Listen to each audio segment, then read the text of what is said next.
लेकिन आप 1 रुपए में उन्हें ट्यूशन दे रहे हैं, उस बारे में कुछ बताइए, ख्याल कैसे आया? 2012 के दौरान मुझे कंपटीशन की तैयारी करनी थी, जी तो कोई क्लास नहीं थी जी जहाँ जाके मैं पढ़ सकूँ फ्री में, जी है ना। और पैसे थे नहीं कि मैं देना भी चाहूँ तो कहाँ से दूँ। जी। तो मेरे मन में भाव था कि कभी स्थिति मेरी अच्छी हो गई हाँ सर। तो मैं अपने दम पर एक फ्री क्लास में शुरू करूँगा। क्लास में एक ऐसे विद्यार्थी हैं जो पहले से ही चयनित हैं। 2000 चयन उनका 24 में पटवारी में चयन हो गया, 23-24 में पटवारी में चयन हो गया।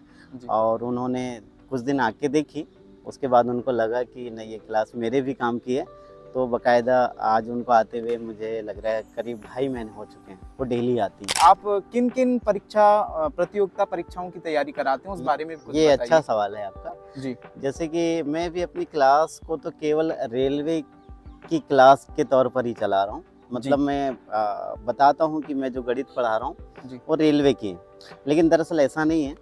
हम जो सवाल पढ़ा रहे हैं जी गणित के और रीजनिंग के, जी सर। वो रेलवे के PYQ मतलब प्रीवियस ईयर क्वेश्चंस, वो सारे हम ले रहे हैं। जितने भी 2015 से लेकर 24 में भी हाल ही में कुछ एग्ज़ाम चालू हैं, उनमें आए हुए प्रश्नों को भी हम देख रहे हैं। तो सारे एग्ज़ाम के प्रश्न पत्र को देखते हुए जो भी प्रश्न आए थे हर चैप्टर से उनको हम पढ़ा रहे हैं।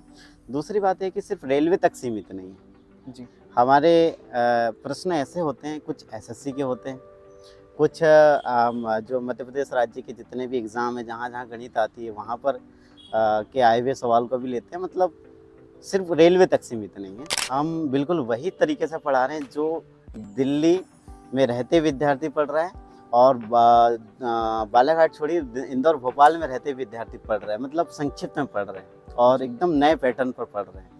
कोई भी विद्यार्थी आएगा और 2-4 दिन बैठ के देखेगा तो 5वें दिन से वो चला जाए, ऐसा मुझे नहीं लगता है। मतलब मैं कहना चाह रहा हूँ कि उसको क्लास पसंद आएगी ही आएगी। आपके यहाँ से अभी तक के नवोदय सैनिक विद्यालय में अभी तक के कितने बच्चों का चयन हुआ उस बार? 22 बच्चे थे 5वीं के। अच्छा। 21-22 बच्चे थे। जी। तो उनमें से 22 बच्चों में से 7 बच्चों का सिलेक्शन हो गया। कुछ बच्चे हमसे कहते हैं कि मुझे IAS ऑफिसर बनना है, कुछ कहते हैं IPS बनना है, कुछ कहते हैं मुझे सेना में जाना है, ऑफिसर बनना है।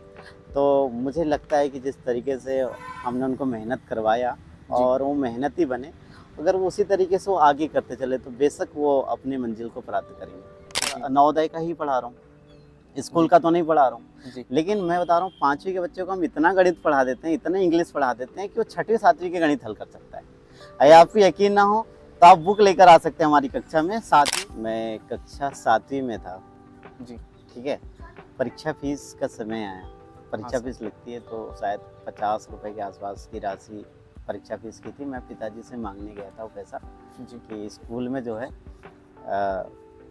50 रुपए की फीस मांग रहे हैं जी, तो आप दे दीजिए। तो पिताजी के पास शायद उस समय नहीं रहा हुआ, तो उन्होंने वही बोला कि बेटा देखो मेरे पास पैसे नहीं हैं, हाँ, और पढ़ना है तो पढ़ो, नहीं पढ़ना है तो छोड़ दो, पर पैसे के लिए मत बोलो। विश्व के महान लोकतंत्र के गणमान्य नागरिकों, आप सबको पत्रकार अजय नागेश्वर का बहुत बहुत नमस्कार। और मैं आज आया हूं बालाघाट जिला और यहाँ पे बहुत ही खास टीचर हैं श्री परमेश सिल्हारे सर, जिनकी कोचिंग क्लास चलती है सिल्हारे ट्यूशन करके। तो मैं आज उनसे मिलाने जा रहा हूँ। वो 2 किस्म की बच्चों को पढ़ाते हैं। पहले छोटे बच्चे होते हैं जो नवोदय की तैयारी कर रहे हैं उनके पास, और सैनिक स्कूल की। साथ ही जो बड़े विद्यार्थी हैं जो ग्रेजुएट हैं, पोस्ट ग्रेजुएट हैं, उन्हें 1 रुपये प्रति माह में प्रतियोगिता परीक्षा की तैयारी करवा रहे हैं, जिसमें रेलवे, बैंक, SSC सहित अन्य प्रतियोगिता परीक्षा की तैयारी करवा रहे हैं। और 1 रुपये की फीस लेते हैं और 1 रुपये की फीस वाले नाम से जाने जाते हैं। ऐसे ही खास टीचर से आज मैं आपकी मुलाकात कराने जा रहा हूँ। नमस्कार है सर आपका। धन्यवाद सर। जी जी सर, तो आज हम आपकी कहानी आपकी जुबानी ही हमारे दर्शकों तक पहुँचाने का प्रयास करेंगे। जी जरूर जी। और आज हमारे साथ बहुत ही खास मेहमान बैठे हैं जो शिक्षा के क्षेत्र में काम कर रहे हैं, शिक्षा की अलग जला रहे हैं। सर जी आपका बहुत बहुत नमस्कार। आपको भी शुक्रिया, धन्यवाद नागेश्वर जी। मन किया इतना अच्छा कार्य कर रहे हैं तो आपसे मिलने आ जाए। आपने मिलने योग्य संदेश के लिए पुनः धन्यवाद आपका। जी जी जी सर, अपने बारे में कुछ बताइए, आप कहाँ पले बड़े हैं? यहाँ से करीब 50 किलोमीटर दूर लामता क्षेत्र के हम निवासी हैं जी। लामता के पास एक गांव है मौर्या जी, वो मेरी जन्मभूमि है। वहीं पर हमने प्राइमरी स्कूल की शिक्षा ली है जी और उसके बाद हमने लामता हायर सेकेंडरी स्कूल से 12वीं तक की पढ़ाई की। उसके बाद फिर 2012 में जी। हम बालाघाट आ गए। अच्छा, सर आपकी शैक्षणिक पृष्ठभूमि के बारे में भी कुछ बताइए। मैंने कॉलेज में ग्रेजुएशन के दौरान बीए किया। जी उसके बाद मैंने पोस्ट ग्रेजुएशन में इंग्लिश और फिर बाद जी। में मैंने बीएड किया। अच्छा अच्छा। हम्म, सर आपकी एक अभी जैसे बहुत सारे कोचिंग सेंटर हैं, हम्म, वे बहुत पैसे लेते हैं, यानी जो प्रतियोगिता परीक्षा की तैयारी करा रहे हैं, लेकिन आप 1 रुपए में उन्हें ट्यूशन दे रहे हैं। उस बारे में कुछ बताइए, ख्याल कैसे आया और 1 रुपए ही क्यों ले रहे हैं? इसके पीछे एक लंबी कहानी है। जी मैं इसका उत्तर संक्षिप्त में नहीं देना चाहूँगा। जी दरअसल बात तब की है, जब मैं कॉलेज आया था मैं भी चाहता था कि अपने फर्स्ट ईयर सेकेंड ईयर के दौरान कंपटीशन एग्ज़ाम की तैयारी करूं जी और मैं भी कोई सरकारी नौकरी में जल्दी से लग जाऊं। जी सर। लेकिन उस समय बालाघाट में कोचिंग जो चालू थी कहीं पर भी फ्री ऐसी नहीं थी कि हम जाके वहाँ निःशुल्क पढ़ सकें। जी दूसरी बात ये भी है कि आज के समय में हर किसी विद्यार्थी के पास मोबाइल है। जी हमारे समय में कीपैड का मोबाइल भी मुश्किल था कि किसी के पास देखने को मिले, कोई कोई जी के पास ही मोबाइल। मतलब हम ऑनलाइन में भी नहीं देख सकते थे कोई फ्री मटेरियल। आज के समय में तो फ्री क्लासेस उपलब्ध हैं ऑनलाइन में भी। जी और उस समय में ऑफलाइन की क्लास हुआ करती थी लेकिन कोई फ्री नहीं पढ़ाता था। मेरे साथ थी पैसे की समस्या, शुरू जी से ही रही है। हमारे जी पिताजी ने पहले ही बोल रखा था कि भाई पढ़ना है पढ़िए, नहीं पढ़ना है मत पढ़िए, लेकिन यदि आप पढ़ना चाहते हो तो खुद के दम पे पढ़िए। हमारे तरफ से हम सपोर्ट नहीं कर पाएंगे क्योंकि हमारी स्थिति ऐसी नहीं है। तो मैंने कभी निराशा के भाव आते जाते रहे, लेकिन मैं कभी भी उस चीज़ को ये दुख नहीं मनाया कहना चाहिए कि मेरे पास पैसे नहीं तो मैं क्या करूँगा, बल्कि मैंने उसी को अपना हथियार बना लिया। अ, तो मैं ये कहना चाह रहा था कि जब 2012 के दौरान मुझे कंपटीशन की तैयारी करनी थी जी तो कोई क्लास नहीं थी जी जहाँ जाके मैं पढ़ सकूँ फ्री में, जी है ना? और पैसे थे नहीं कि मैं देना भी चाहूँ तो कहाँ से दूँ। जी। तो मेरे मन में भाव था कि कभी स्थिति मेरी अच्छी हो गई हाँ सर। तो मैं अपने दम पर एक फ्री क्लास में शुरू करूँगा। ये आज के कहना चाहिए 12 साल पुरानी बात है, अभी तो 2024 चल रहा है, जी 25 आ गया कहना चाहिए अब तो वो तब की पुरानी बात। एक दूसरा कारण ये भी है कि मैं नवोदय के बच्चों को पढ़ा रहा हूँ, पिछले 4 सालों से पढ़ा रहा हूँ, है ना? जी तो मैंने महसूस किया इस चीज़ को कि मुझे कुछ लोग जी। केवल बच्चों का ही टीचर समझते हैं। अच्छा अच्छा। हाँ, मतलब वो उनके मन में ऐसा लगता है कि ये तो बच्चों का ही टीचर है, चौथी पाँचवीं तीसरी के बच्चों को पढ़ा, मतलब इसकी क्या हैसियत है। इस तरीके से मैंने फील किया है सच में ऐसा। तो मुझे लगा कि ये सही नहीं है। तब कोरोना के पहले भी मैं बड़े लोगों को पढ़ाया करता था, हालांकि उस जी समय मेरी फ्री क्लास नहीं थी। और अब जो है वो दो कारण, जैसे कि मैंने बताया कि मुझे फ्री क्लास नहीं मिली तो उसके लिए पढ़ा रहा हूँ। दूसरी बात है कि मुझे लगता है कि नहीं, मैं बच्चों का ही टीचर नहीं हूँ, मुझे बड़ों को भी पढ़ाना आता है। तो ये जी 2 कारण थे। जी अब बात फ्री की है, जी तो फ्री में ऐसा है कि देखिए चाहे मैं रहूँ या आप रहूँ, हम लोग पैसा कमाने के लिए भाग रहे हैं, जी है ना? और जीवन में पैसा ज़रूरी भी है, जी बट मुझे लगता है कि हम इस धरती को छोड़ें, इस दुनिया को छोड़ें, तो कुछ ऐसे काम कर लेना चाहिए जिससे कि हमारे मौत के समय, हमारी मृत्यु के समय हमें हमारी जो अंतिम सांस है उस शांति से निकले। जी जी। ये मुख्य कारण है कि मैं फ्री क्लास पढ़ा रहा हूँ। अच्छा तीसरा और मुख्य कारण यही है कि हमारी जो अंतिम सांस है वो सुकून से निकले। जी जी। हमें लगना चाहिए कि हम जब जिंदा थे तो कुछ तो किया, कुछ अच्छा किया। किया। हाँ, ये जी ऐसा है। और खुशी की बात यह है कि आज पूरे 3 महीने हो चुके हैं हमारी फ्री क्लास को। जी 1 अक्टूबर से चालू किए थे, जी अक्टूबर, नवंबर, दिसंबर जा चुके हैं, 3 महीने हो चुके हैं। और हमारी क्लास में करीब 17-18 बच्चे हैं। उनमें से एक तो आपको हम बताएं पटवारी भी हैं। अच्छा हमारी अच्छा। क्लास में एक ऐसे विद्यार्थी हैं जो पहले से ही चयनित हैं। उनका 24 में पटवारी में चयन हो गया, 23-24 में पटवारी में चयन हो गया। जी और उन्होंने कुछ दिन आके देखी, उसके बाद उनको लगा कि नहीं, ये क्लास मेरे भी काम की है। तो बाकायदा आज उनको आते हुए मुझे लग रहा है करीब 2.5 महीने हो चुके हैं। वो डेली आती हैं, कोई आए ना आए वो डेली आती हैं। अच्छा अच्छा। तो मुझे लग रहा है कि चलो एक पटवारी हमारे से पढ़ रही हैं तो ये हमारी क्लास की सफलता ही है। जी जी, आपकी बातें सुनकर मुझे एक शायरी याद आई कि मेरे 2-4 ख्वाब हैं जिन्हें मैं आसमां से दूर चाहता हूँ, अच्छा, मेरे 2-4 ख्वाब हैं जिन्हें मैं आसमां से दूर चाहता हूँ, और जिंदगी भले ही गुमनाम गुजरे, मैं मौत मशहूर चाहता हूँ। बिल्कुल, बिल्कुल। अच्छा सर, हम आगे बढ़ते हैं। हाँ, ये आप किन किन प्रतियोगिता परीक्षाओं की तैयारी कराते हैं, उस ये बारे में भी कुछ ये अच्छा बताइए। सवाल है आपका। जी। जैसे कि मैं भी अपनी क्लास को तो केवल रेलवे की क्लास के तौर पर ही चला रहा हूँ। जी। मतलब मैं बताता हूँ कि मैं जो गणित पढ़ा रहा हूँ, जी। वो रेलवे की है। लेकिन दरअसल ऐसा नहीं है, हम जो सवाल पढ़ा रहे हैं जी। गणित के और रीजनिंग के, जी सर। वो रेलवे के PYQ मतलब प्रीवियस ईयर क्वेश्चंस, वो सारे हम ले रहे हैं। जितने भी 2015 से लेकर 24 में भी हाल ही में कुछ एग्ज़ाम चालू हैं, जी। उनमें आए हुए प्रश्नों को भी हम देख रहे हैं। तो सारे एग्ज़ाम के प्रश्न पत्र को देखते हुए जो भी प्रश्न आए थे हर चैप्टर से, उनको हम पढ़ा रहे हैं। दूसरी बात है कि सिर्फ रेलवे तक सीमित नहीं है। जी। हमारे प्रश्न ऐसे होते हैं, कुछ SSC के होते हैं, कुछ जो मध्य प्रदेश राज्य के जितने भी एग्ज़ाम हैं, जहाँ जहाँ गणित आती है वहाँ पर के आए हुए सवाल को भी लेते हैं। मतलब सिर्फ रेलवे तक सीमित नहीं है। जी। आप चाहे जिस चीज़ की तैयारी करें, जहाँ पर भी गणित आता है आप बिल्कुल पढ़ सकते हैं। अच्छा कोई सर। भी विद्यार्थी आकर हमारी कक्षा में शामिल हो सकता है, उसको बाकायदा लाभ मिलेगा।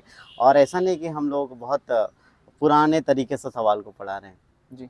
हम बिल्कुल वही तरीके से पढ़ा रहे हैं जो दिल्ली में रहते विद्यार्थी पढ़ रहे हैं, और बालाघाट छोड़िए, इंदौर भोपाल में रहते विद्यार्थी पढ़ रहे हैं। मतलब संक्षिप्त में पढ़ रहे हैं और जी। एकदम नए पैटर्न पर पढ़ रहे हैं।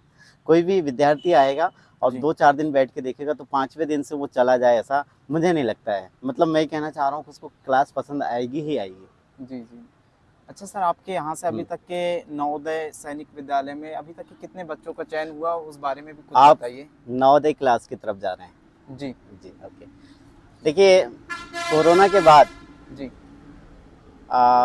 जैसे फ्री क्लास तो हमने अभी 3 महीने पहले चालू किया है, लेकिन आज के 4 साल पहले या कोरोना के बाद 2021-20 में ऐसा संभव नहीं था कि मैं फ्री क्लास चला पाऊँ, जी। क्योंकि फ्री क्लास चलाने के लिए भी काफ़ी जद्दोजहद करने की ज़रूरत होती है। जी। तो मैंने पहले तो छोटे बच्चों को पढ़ाकर अपने आप को स्थापित किया, जी। मतलब अपने आप को मजबूत किया। और जब मुझे ऐसा लगा कि मैं अब फ्री क्लास भी चला सकता हूँ, तब मैंने फ्री क्लास चालू किया, और वो संभव हुआ नवोदय के कारण। जी। हम लोग नवोदय का पढ़ाने की शुरुआत हमने किया है कोरोना के बाद से, मतलब 2021 से कह सकते हैं आप। जी। उस समय मैं जब बालाघाट वापस आया गाँव से, जी। तो हम लोग एक घर में जाके मैं पढ़ाया करता था। जी। एक लड़की थी, उसको मैं घर में जाके पढ़ाता था, और वो पढ़ने में होशियार थी। सबसे अच्छा। अच्छी बात ये है कि वो पढ़ने में होशियार थी, तो उससे जो सवाल नहीं बनते थे वो सेलेक्ट करके अलग ही रखती थी, चुन के रखती थी कि ये सवाल सर नहीं आएंगे कल बनते। तो पूछना है। और मैं भी जब पढ़ाता था तो उन सवालों को ज़्यादा अच्छे से समझाने की कोशिश करता था जो बच्चों को कठिन लगता है। जी। जी। ठीक है, तो ऐसे करते करते हमने उसको पढ़ाया, फिर उसका चयन नवोदय में भी हो गया और सैनिक स्कूल में भी हो गया। फिर अच्छा। हमको लगा कि क्या ऐसी कोई क्लास हम शुरू कर सकते हैं क्या, जहाँ पर बच्चे इकट्ठे आकर पढ़ें, मतलब अलग अलग घर जा जाकर ना पढ़ा, बल्कि हम एक क्लास ऐसी बना लें जहाँ पर बच्चे दूर दूर से आएँ और एक साथ एक ही जगह पर पढ़ सकें। ताकि, क्योंकि उसमें क्या होता था कि किसी घर में जा रहा हूँ तो मैं एक ही बच्चे को पढ़ा रहा हूँ, जी। या ज़्यादा से ज़्यादा 2 बच्चे को पढ़ा रहा हूँ, भाई बहन है तो। जी। लेकिन समय तो मुझे उतना ही देना है, सही तो बात मैंने है क्या सर। करा कि मेरी सोच ये थी कि मैं एक जगह पे पढ़ाऊँ, पर ये अच्छा। काम उतना आसान नहीं था। तो मैंने क्या किया, मैंने फिर क्लास के रूप में इसको शुरू किया। तो पहले दिन 2 बच्चे आए, जी।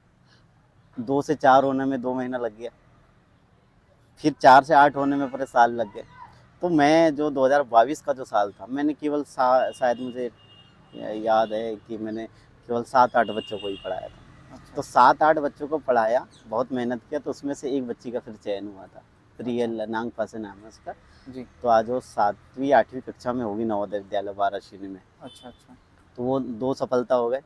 फिर उसके बाद 2023 में जी। करीब मेरे पास 22 बच्चे थे 5वीं के, अच्छा। 21-22 बच्चे थे। जी। तो उनमें से 22 बच्चों में से 7 बच्चों का सिलेक्शन हो गया। अच्छा। 7 बच्चों का सिलेक्शन हुआ, कुछ का तो दोनों जगह हुआ। 2-3 बच्चे ऐसे हैं हमारे जिनका नवोदय में भी हुआ, सैनिक स्कूल में भी हुआ, है ना? और कुछ बच्चे ऐसे हैं जिनका सिलेक्शन केवल नवोदय में हुआ। जी। तो ऐसे हमारे पास हमारी मेहनत से नौ 10 बच्चे ऐसे हैं जिनका चयन अभी तक हो चुका है और हमारे वो चयनित बच्चे नवोदय विद्यालय में पढ़ रहे हैं और मुझे बड़ी खुशी है कि हमने उन बच्चों को पढ़ाया। मुझे उम्मीद है आगे वो बिल्कुल, कुछ बच्चे हमसे कहते हैं कि मुझे आईएएस ऑफिसर बनना है, कुछ कहते हैं आईपीएस बनना है, कुछ कहते हैं मुझे सेना में जाना है, ऑफिसर बनना है। तो मुझे लगता है कि जिस तरीके से हमने उनको मेहनत करवाया और वो मेहनत ही बने, अगर वो उसी तरीके से वो आगे करते चले तो बेशक वो अपनी मंजिल को प्राप्त करेंगे। जी जी जी। और अभी वर्तमान में हम खूब मेहनत कर रहे हैं। इसी माह 18 जनवरी को फिर से नवोदय की एग्ज़ाम है। हमारे पूरे बच्चे फुल तैयारी में हैं। हमारे 20 मॉडल पेपर में से मैंने 1 दिसंबर से जी। मॉडल पेपर की शुरुआत किया था। अच्छा अच्छा। हाँ, 1 दिसंबर से मॉडल पेपर की शुरुआत किया था। तो हमारे यहाँ पर अभी 16 मॉडल पेपर के टेस्ट हो चुके हैं, 4 बचे हैं। आज कल भी एक 17वां पेपर होने वाला है। अच्छा, तो हम बच्चों की पूरी तैयारी करवा चुके हैं। जी बस अंतिम में कुछ ही दिनों में बच्चों की एग्ज़ाम हो जाएंगी 18 जनवरी को। जी। तो मैं अभी तो रिजल्ट के बारे में कुछ कह नहीं सकता क्या होगा, लेकिन मुझे लगता है कि जो भी होगा अच्छा होगा। जी जी जी। हाँ सर, मैं कल आप ही के घर में रुका था, एक माताजी का फोन आया था कि बच्चे में काफी सुधार आ रहा है, गणित ठीक हो रही, मतलब उस बारे में थोड़ा सा बताइए, क्या क्या हो रहा है। अच्छा, आपने जी रात में आए हुए कॉल का जिक्र किया है। जी जी जी। देखिए, मैं आपको एक बात बताऊं, जी हमारी क्लास में जितने बच्चे आ रहे हैं सबका तो नवोदय में हो जाए ज़रूरी नहीं है, जी जी। पॉसिबल नहीं है जी, है ना? कुछ का हो सकता है, क्योंकि कुछ रह जाएंगे। जी सही बात है ना, जी इस सच को हमको स्वीकार करना पड़ेगा। सारे बच्चों को नवोदय में जाएगा ऐसा संभव नहीं है। जी। 10 बच्चे आ रहे हैं तो 2 का होता ठीक है ना? 10 बच्चों आ रहे हैं तो 2 का हो रहा है, 20 आ रहे हैं तो 3-4 का होगा। जी। बाकी का क्या होगा? सवाल ये भी तो है। हाँ बाकी जिनका चयन नहीं हो रहा उनका क्या होगा? तो मैं आपको बताऊं, जी मैं इस इंटरव्यू के माध्यम से माता पिता से भी कहना चाहता हूँ कि जिन बच्चों का चयन नहीं होने वाला है जी उनको निराश होने की ज़रूरत नहीं है। जी। कारण बताऊं मैं आपको, आपने एक कॉल का जिक्र किया कि वो काफ़ी खुश थी, एक हाँ, हाँ। माता जी, खुश थी जी। कि उसकी बच्ची में इम्प्रूवमेंट आ रहा है और वो हमारे लगन की बात कर रही थी कि सर हाँ, हमने जी। इतने शिक्षक देखे अपने जीवन में बच्चों के लिए, जी लेकिन वो कह रही थी कि आपके जैसा नहीं देखे, आप काफ़ी लगनशील हैं। अब वो उनके शब्द थे ये, जी बट मैं बताऊं कि हम शहर में काम कर रहे हैं, जी शहर के बीच में काम कर रहे हैं। जी। मैं ये चीज़ बहुत अच्छा जानता हूँ कि अगर मैंने मेहनत नहीं किया तो मेरे पास एक बच्चा नहीं आएगा, सही बात है सर। है ना? बहुत दूर दूर से बच्चे आते हैं हमारे पास, गर्रा से आते हैं, नवेगांव से आते हैं, भरवेली से आते हैं। अब ज़रा सोचिए कि कोई 10 किलोमीटर से आ रहा है, कोई 15 किलोमीटर दूर से आ रहा है। अगर वो उम्मीदें लेकर मेरे पास आ रहे हैं कि ये शिक्षक हैं बालाघाट में, गोंदिया रोड में सिल्लारी सर हैं और मुझे उनके पास जाना है, और वो बड़ी उम्मीदें लेकर आ रहे हैं कि हमें सीखना है, नवोदय में जाना है, और मैं मेहनत नहीं करूँ तो उनकी उम्मीदों की क्या पानी होगी फिर बताइए? जाएगा जी। उनकी उम्मीदों में क्या होगा? वो तो पानी फिर जाएगा उनकी उम्मीदों। तो जी। मैं उनके साथ गलत नहीं कर सकता, मैं गद्दारी नहीं कर सकता। मैं खूब मेहनत करता हूँ, लगातार 3 घंटे मैं अपने मुँह को चालू रखता हूँ, खड़े रहता हूँ। जब तक बच्चे को कोई सवाल समझ नहीं आए तब तक मैं समझाते रहता हूँ। कभी कभी तो ऐसा होता है कि एक एक सवालों को समझाने में 1-1 घंटे लगते हैं, 1-1 घंटे लगते हैं। एक गणित के सवाल को समझाने में कभी 1.5 घंटे लगते हैं, कभी कभी 2 घंटे लगते हैं। मैं हारता नहीं हूँ, जब तक बच्चे को समझ में आए तब तक समझाते रहता हूँ। तो मैं यही कहना चाह रहा था कि जो ऐसे माता पिता जिनके बच्चों का चयन नहीं होने वाला है, तो उनको निराश होने की क्यों ज़रूरत नहीं है। उसका कारण ये है कि अगर बच्चा सीख रहा है तो भले ही सिलेक्शन ना हो, आज जो सीख रहा है वो कल काम आएगा। सही। हमारे ऐसे कई फ़ोन आते हैं मुझे और बताते हैं कि सर आपके यहाँ कोचिंग भेजने से हमारे बच्चे का स्कूल में 100 में 100, 80 में 80 अंक आ रहे हैं। कोई बोलता है कि 80 में 79, 78, 77, 78 अंक आ रहे हैं।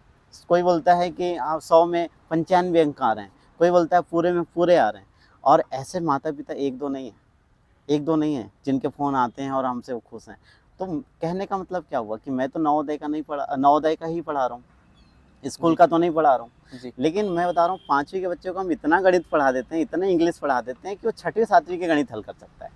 अगर आपको यकीन ना हो तो आप बुक लेकर आ सकते हैं हमारी कक्षा में, 7वीं और 6वीं कक्षा की, जी और आप हमारे किसी भी बच्चे को सवाल दे दें, जी वो बिल्कुल आपको बना के दिखाएगा। मैं सबकी तो बात नहीं कह सकता, कुछ ऐसे बच्चे भी हैं जो बिल्कुल वो ऐसा है कि वो क्लास में आते हैं और उतने इंटरेस्ट से नहीं बैठते हैं पढ़ने के लिए, तो मैं उनकी बात नहीं करूँगा, लेकिन ज़्यादातर बच्चे ऐसे ज़रूर हैं जिनको आप सवाल देंगे 5वीं की तो पूरा ही हल कर लेंगे, कुछ हद तक 6वीं के 80-70% हल कर लेंगे, कुछ हद तक 7th जी। के भी सवाल हल कर लेंगे। तो लाभ मिल रहा है बच्चों को, स्कूल में भी लाभ मिल रहा है पूरा। जी सर। सर, सोशल मीडिया में आपकी निस्वार्थता की सराहना के बारे में आपकी क्या प्रतिक्रिया है? देखिए मैं कोई भी काम तारीफ़ के लिए नहीं कर रहा हूँ। जी। सबसे पहली बात है कि मेरी कोई तारीफ़ करे इसके लिए मैं काम नहीं कर रहा हूँ, बल्कि मैं अपने आप से संतुष्ट हो सकूँ इसलिए काम कर रहा हूँ। जी। हाँ, कुछ लोग हमारे काम से खुश होकर हमारी तारीफ़ कर दें, उससे ये निश्चित है कि हमें भी अच्छा लगता है। अच्छा लगता है। लेकिन कोई खुश हो इसलिए कि मैं नहीं करता हूँ ऐसा। सोशल मीडिया में देखिए, आप रहें, मैं रहें, कोई भी रहे, अच्छा जी। काम करेगा तो उसका नाम आएगा। सही बात। अखबारों में नाम आएगा, वीडियो में नाम आएगा, जहाँ-तहाँ नाम आएगा, लोगों में चर्चा होगी। जी। तो हम पर इसके लिए नहीं कर रहे हैं। आप काम करिए, चर्चा होएगी। सही बात है सर। हाँ। सर, आप अपने खाली समय में क्या करते हैं, इस बारे में भी हमारे दर्शकों को बताएँ? खाली समय में कोरोना के समय में तो मैंने खूब स्केचिंग किया, जी, जी, जी। है ना? स्केचिंग खूब किया। जी। अभी भी मैं करना चाहता हूँ, लेकिन अभी के समय में मेरे पास वक़्त नहीं है खाली, क्योंकि जी। उन दिनों कोरोना के दिनों में कोई क्लास नहीं थी, हम गाँव में थे, जी। कुछ काम भी समझ नहीं आ रहा था, घर में बैठे-बैठे क्या करें? तो हमने सोचा कि स्केचिंग करते हैं, तो खूब स्केचिंग किया। और कभी-कभी मैं कविताएँ भी लिखता था, वो हालाँकि बहुत कम लिखता था। इक्का-दुक्का कविताएँ ऐसी हैं जो हमारे दोस्तों को काफ़ी पसंद आई हैं, कुछ लोगों को तो कुछ लाइन भी याद है, जी। तो वो काम करता था। लेकिन इन दिनों पढ़ने-पढ़ाने का ही काम इतना सारा है इन दिनों, जी। कि मेरे पास वक़्त नहीं है कि मैं अब स्केचिंग करूँ और कुछ कविताएँ लिखूँ। पर कोशिश करता हूँ कि निकालूँ समय, अगर निकाल पाऊँ तो कुछ कविताएँ स्केचिंग ज़रूर करूँ, कविताएँ लिखूँगा। चलिए। सर, हमने सोशल मीडिया के थ्रू आपके फ़ेसबुक अकाउंट में बहुत अच्छी-अच्छी आप स्केचिंग करते हैं। हुँ। आपने कैसे सीखा और स्केचिंग के और आपका कैसा रुझान हो गया, और पहली स्केचिंग किस चीज़ की बनाए थे, उस बारे में भी कुछ बताइए? पहली स्केचिंग जी। मुझे ज़्यादा याद नहीं, लेकिन मैं एक चीज़ मैं आपको बता रहा हूँ। मैं जब प्राइमरी स्कूल में था, तो मैं शायद 6वीं कक्षा में था, तो जी। हमारी कक्षा में कुछ महापुरुषों की फ़ोटो लगी हुई होती थी। जी। जैसे लाल बहादुर शास्त्री, भगत सिंह और अम्बेडकर जी ऐसे वगैरह। और किताबों में तो आपने देखे होंगे, हिंदी की किताबें और जो भी सब्जेक्ट की अलग-अलग किताबें होती हैं, सब में कोई ना कोई चित्र रहते हैं। तो जी। उनको तो मैं बनाया करता था, लेकिन पहली बार मैंने किसी महापुरुष की बनाने की सोचा था, वो लाल बहादुर शास्त्री जी थे। अच्छा, अच्छा। लाल बहादुर शास्त्री जी दीवार में टंगे हुए थे फ़ोटो, जी। है ना? तो मैं नीचे बैठे-बैठे अपनी कॉपी में बनाने की कोशिश कर रहा था 6वीं कक्षा में। जी। तो कई बार होता ये था कि मैं उनके कहीं नाक सही नहीं बना पा रहा हूँ, कई बार ये होता था कि मैं आँख सही नहीं बना पा रहा हूँ। तो मैं अपने आप पर ही गुस्सा करता था फिर, कि अच्छा। मैं यार ये नाक क्यों नहीं बना पा रहा हूँ, ये आँख क्यों सही नहीं बना पा रहा हूँ। और दिक्कत ये थी मेरे साथ कि मैं पूछना भी चाहूँ तो किससे पूछूँ? स्कूल में तो कोई स्केचिंग का टीचर नहीं, कोई आर्ट टीचर नहीं, घर में जी। किसी को आता नहीं, जी। और मोहल्ले पड़ोस में भी ऐसा कोई बताने वाला नहीं। तो वो दिक्कत थी। लेकिन एक चीज़ मुझे आपको बताते-बताते याद आ रही कि हमारे घर में रामायण रखा हुआ था, जी। अभी भी है। तो उस रामायण में पता नहीं मेरे पिताजी ने शायद रखे होंगे एक जैसे घास को चरती हुई एक हिरण की फ़ोटो, अच्छा, अच्छा। है ना? जी। घास की चरती हुई एक हिरण की फ़ोटो थी और वो पेंसिल की थी। अच्छा, तो हम पिताजी से बहुत डरते थे। तो अच्छा। मैं पूछ नहीं पाता था कि ये पेंसिल की जो स्केच है, जी। हिरण की किसने बनाया है। तो मैं चोरी-चोरी हाँ। रामायण को खोलकर वो स्केच को देखा करता था, और अच्छा। चुपचाप देखकर वापस रख देता था, पिताजी से बचकर।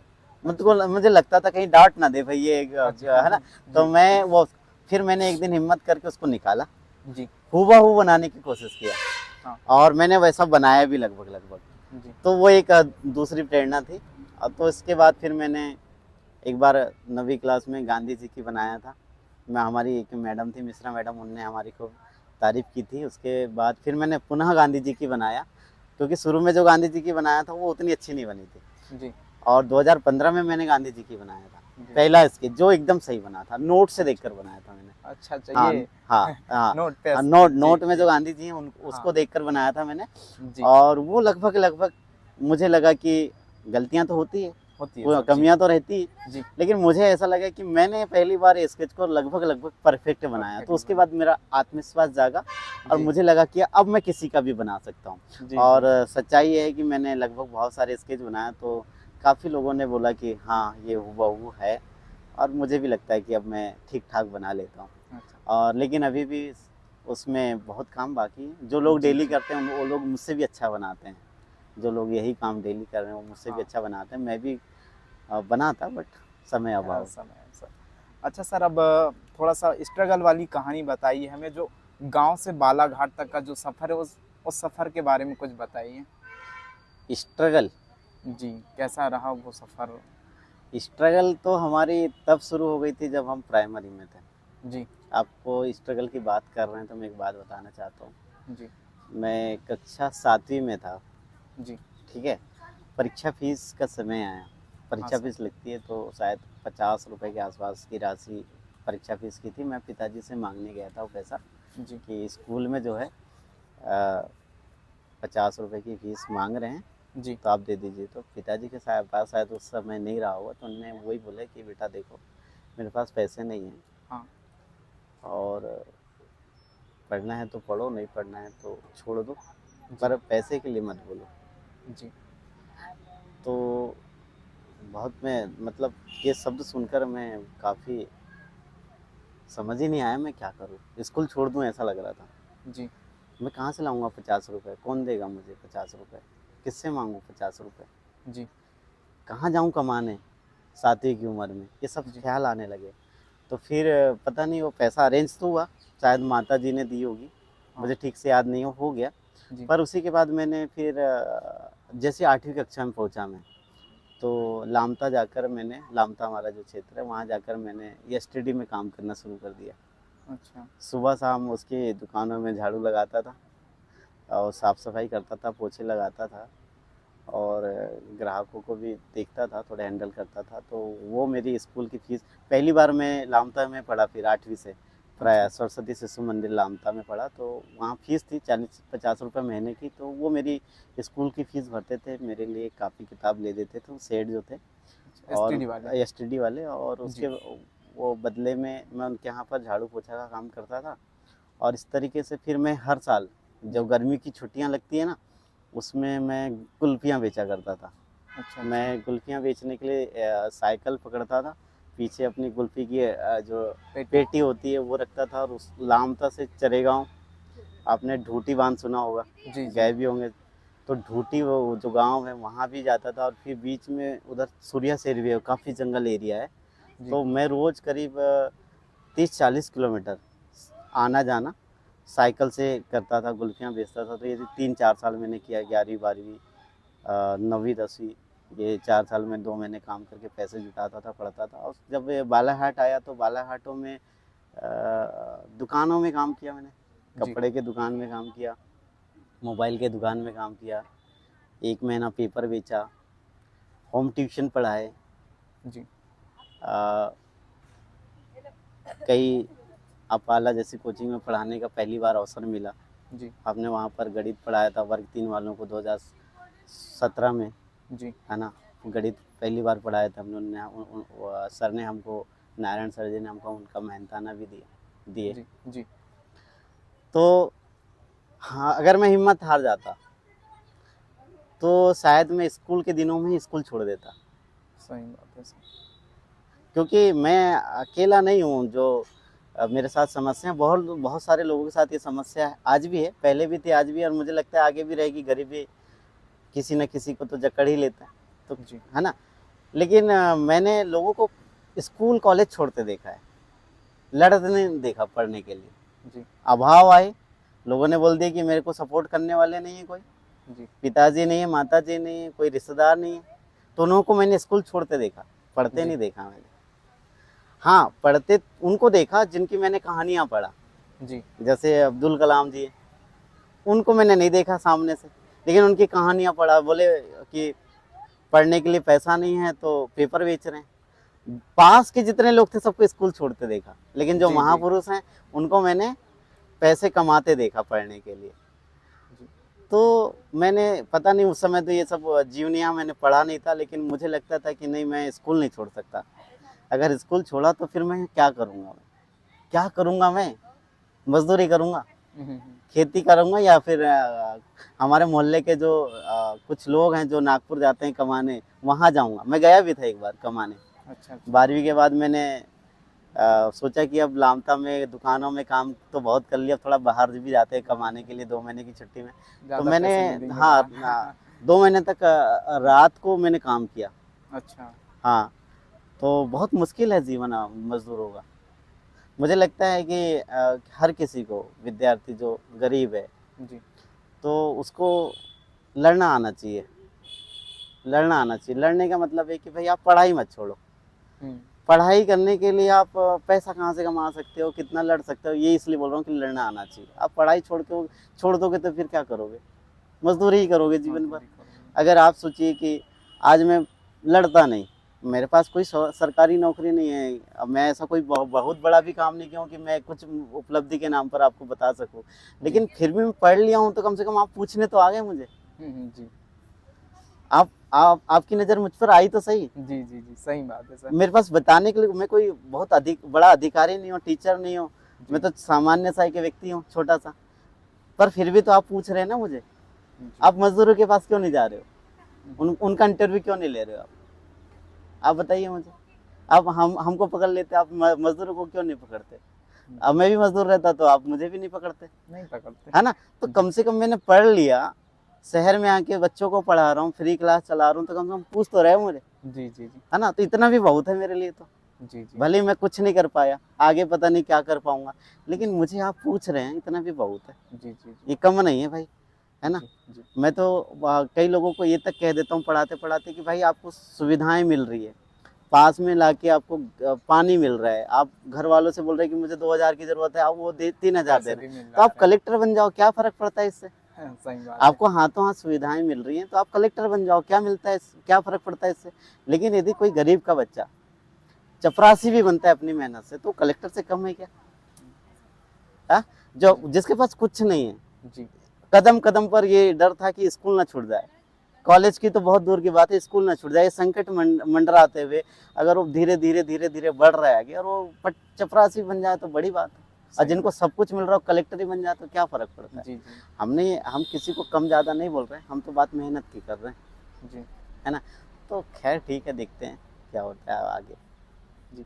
चलिए, हमने सारी बातें कर ली, लेकिन अभी भी एक बात थोड़ा-सा हमारे दर्शकों को थोड़ा-सा विस्तार से बताएँ कि ये फिर टीचर बनने का ख़्याल कब, क्यों, कैसे आ गया फिर आपके दिमाग में? टीचर बनने का ख्याल, मतलब आप बच्चों को पढ़ा ही रहे हैं। हाँ, जी, टीचर देखिए, जब हम बालाघाट आए जी। तो लगा कि कब तक दुकान में काम करेंगे, हाँ सर, जी, कब तक पेपर बेचेंगे, है ना? जी, कब तक जो है वो कहना चाहिए दर दर दर भटकेंगे, कुछ अच्छा करना चाहिए। जी। तो मैंने पहली बार होम ट्यूशन में जाके पढ़ाया, अच्छा, है ना? 500 रुपये महीने के मिलते थे मुझे होम ट्यूशन में। घर जा जाकर घर जाके पढ़ाता था, 2-3 जगह पढ़ाता, तो ऐसे जी, 3-4 जगह पढ़ाओ तो 1000-1500 हो जाते, तो उससे रूम का किराया, खाना पीना निकलता था। जी, तो पढ़ाना मेरे को अच्छा लगा, जी, है ना? गाँव जाता था तो गाँव में भी मोहल्ले के बच्चों को इकट्ठा करके फ्री में पढ़ाता था। हफ्ते में 1 बार गाँव जाते, जैसे संडे की छुट्टी लगती है, जी, तो सोमवार से शनिवार तक मैं शहर में पढ़ाता था, और 1 दिन के लिए गाँव जाता था सप्ताह में, और सप्ताह में इतवार के दिन मैं मोहल्ले के बच्चों को फ्री पढ़ाता था। ये काम आज से नहीं कर रहा हूँ फ्री वाला, मैं पहले से ही कर रहा हूँ। जी, तो जब मैं फर्स्ट ईयर सेकेंड ईयर में था तब से बता रहा हूँ, मैं 1 दिन के लिए गाँव जाता था बच्चों को पढ़ाने के लिए। अच्छा, तो मुझे पढ़ाना अच्छा लगा, जी, और मुझे अभी भी बहुत अच्छा लगता है। मैं 2 घंटे सुबह पढ़ाता हूँ फ्री क्लास में, तो मुझे मज़ा आ जाता है। जी, शाम को बच्चों के बीच में रहता हूँ, उनको पढ़ाता हूँ, मज़ा आ जाता है। मतलब पढ़ाना वाक़ई में मुझे बहुत पसंद है। और मैं बताऊँ आपको एक, जी, मुझे लगता है मैं एकमात्र ऐसा इकलौता टीचर हूँ शहर में, जिसके विद्यार्थी तीसरी कक्षा से लेकर पोस्ट ग्रेजुएट तक हैं। जी, आपने देखे होंगे, कल आप मेरी क्लास में आए थे, जी, 5वीं के बच्चे को देखा आपने, हाँ सर, है ना? जी, और आपने उन बच्चों को नहीं देखे जो तीसरी चौथी के थे, वो अलग पढ़ रहे थे, अलग इसलिए वहाँ। हाँ, जी। और आज सुबह की क्लास में देखा होगा आपने कि वहाँ पोस्ट ग्रेजुएट Post जिनका graduate। ग्रेजुएशन हो चुका है, जी पीजी हो चुका है वो, और कुछ चयनित विद्यार्थी। तो बड़ा अच्छा लगता है कि मैं एक नन्हे से बच्चे का शिक्षक होने के साथ साथ मैं उन युवाओं का भी शिक्षक हूँ जिनका ग्रेजुएशन पोस्ट ग्रेजुएशन हो चुका है। तो मज़ा है, अच्छा है। पर मैं तो आपको एक बात बताऊँ, कर्म को ही पूजा मानता हूँ। जी मैं सर। भले भगवान की भक्ति में समय ना गुजारूँ, जी पर मैं अपने कर्म को बहुत शिद्दत से करता हूँ, मज़ा आता है। जी जी जी। सर अब हमारा अंतिम सवाल है, आप जो हमें देख रहे हैं, हमारे दर्शकों को और युवाओं को क्या संदेश देना चाहेंगे? देखिए भाई, ऐसा है कि आप भी जानते हैं इसमें कहने की क्या बात है जी कि मैं क्या संदेश दूँ। मेहनत करिए, आगे बढ़िए। हैं? जी आपको पहले तो ये तय कर लीजिए कि किस फील्ड में जाना है, जी जी। क्योंकि शुरुआत में भटकाव होता है। हाँ जैसे सर। आप 12वीं से निकलते हैं, जी जी जी तो कभी ये लगता है, जैसे मुझे लगता था, मैं अपनी बात बताऊँ? जी जी जी बताइए। मैं एक बार टीवी में एंकर को देखा मैंने, अच्छा। तो मुझे लगता था मैं एंकर ही बन जाऊँगा। जी हाँ, फिर मैंने एक बार मैं किसी वकील को देखा, तो मुझे लगा कि मैं एलएलबी करता हूँ, वकील बन जाऊँगा। वकील बन जाऊंगा। फिर मैंने किसी कवि को कविता करते देखा, तो मुझे लगता है कि मैं कवि बन जाऊँगा। मतलब जो चीज़ देखता था ऐसा लगता था कि मैं यही बन जाऊँगा। तो वो भटकाव था, कुछ नहीं था, बनना तो कुछ भी नहीं है, लेकिन भटकाव। तो थोड़ा समय लगा कि समझने में खुद को कि मैं क्या कर सकता हूँ। तो जी अपने आप को समझने में वक़्त देना पड़ता है और समझना पड़ता है। तो मैंने अब मैं जब मुझे कोई बोलेगा कि आप अब क्या बन सकते हो? तो बिल्कुल क्लियर है, मैं शिक्षक तो बन ही सकता हूँ। जी तो शिक्षक बन सकता हूँ भी, छोटे-मोटे रूप में शिक्षक हूँ भी। लेकिन विद्यार्थियों के लिए, युवाओं के लिए एक ही सलाह है कि वो पहचानें अपने आप को, अपनी क्षमताओं को पहचानें कि वो क्या कर सकते हैं, किस दिशा में कर सकते हैं, जी उनकी रुचि क्या है। और फिर अगर वो अपने आप को पहचान लिए तो शिद्दत से भिड़ जाएँ, देरी ना करें, जी समय को बर्बाद ना करें। जितना संसाधन आपके पास है, उसका ज़्यादा से ज़्यादा उपयोग करें। बात अगर अभाव का है, तो अभाव को लेकर परेशान मत रहें। आपसे भी ज़्यादा, मेरे से भी ज़्यादा अभाव से जीने वाले लोग हैं। मैं कुछ भी नहीं हूँ, मेरे पास तो फिर भी बहुत कुछ था, मेरे तो हाथ हाँ पैर सलामत हैं। जी जी आप तो देखे होंगे कि जिनके हाथ नहीं है, पैर नहीं है, वो तैर रहे हैं, पहाड़ों में चढ़ रहे हैं, सही बात है ना? तो जो जिनके पास कुछ नहीं है, वो भी हमसे ज़्यादा अच्छा कर लें, तो फिर परेशान, बस मेहनत करें, बस हो गया। चलिए सर। रोना ना रोएँ, जी जी जी। ऐसा। चलिए सर, आपसे बात करके बहुत अच्छा लगा, आपने अपना कीमती समय निकाला, आपका बहुत बहुत शुक्रिया सर। और मैं आपको बता दूं, मैं सर के घर में रुका हूं कल से और इनका बड़ा ही अच्छा व्यवहार है, इसलिए मैं आता हूं बालाघाट, तो अब तो मेरा ठिकाना ही बन गया है। मैं वहीं रुकता हूं। और सर भी कहते हैं कि भाई जब भी आया करो, हमें अपना तो मानो आप, हम अब रिश्तेदार हैं, अच्छा नहीं तो हमें दोस्त समझ लो, लेकिन आया करना। तो मैं बिल्कुल सिलारे सर के इधर जब भी आता हूँ, मतलब बालाघाट आया तो सर के यहीं पे रुकता हूँ। सर आपका भी बहुत बहुत शुक्रिया। देखिए, आप हमारे दोस्त ही हैं, जी है ना? और 2-4 साल का ही अंतर होगा भी तो, है ना? जी तो मैं बिल्कुल, आप मुझे दोस्त समझिए, और जब भी आप अ, दूर से आते हैं, थके जी हारे, तो आप मेरे घर आइए, जी है ना? जी सर। भोजन करिए, मिलिए, ठहरिए और मित्रता बनाए रखिए। जी सर। और हमारी कोई अच्छी चीज़ आपको अच्छा लगे तो बताइए, और जी कोई चीज़ कमी लगे तो भी बताइए, हम उसको सुधार करने की कोशिश करेंगे। नहीं सर, बहुत अच्छा लगा। मैं एक शायरी कहना चाहूँगा कि हर शब्द में एक शास्त्र है, हर वाक्य का एक मर्म है। हर शब्द में एक शास्त्र है, हर वाक्य का एक मर्म है।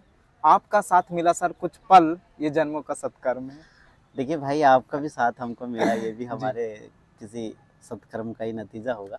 जी और बड़े अच्छा लगता है, आप भी अपने उद्देश्य की ओर बढ़ रहे हैं। जी सर। आप बढ़िया घूम कर लोगों की इंटरव्यू लेते हैं, जी पॉजिटिव न्यूज़ को अखबारों में जगह देते हैं। जी ये छोटी बात नहीं है, क्योंकि आज के समय में लोगों को बहुत सारा समय तो दूसरों की निंदा में गुजर जाता हाँ सर।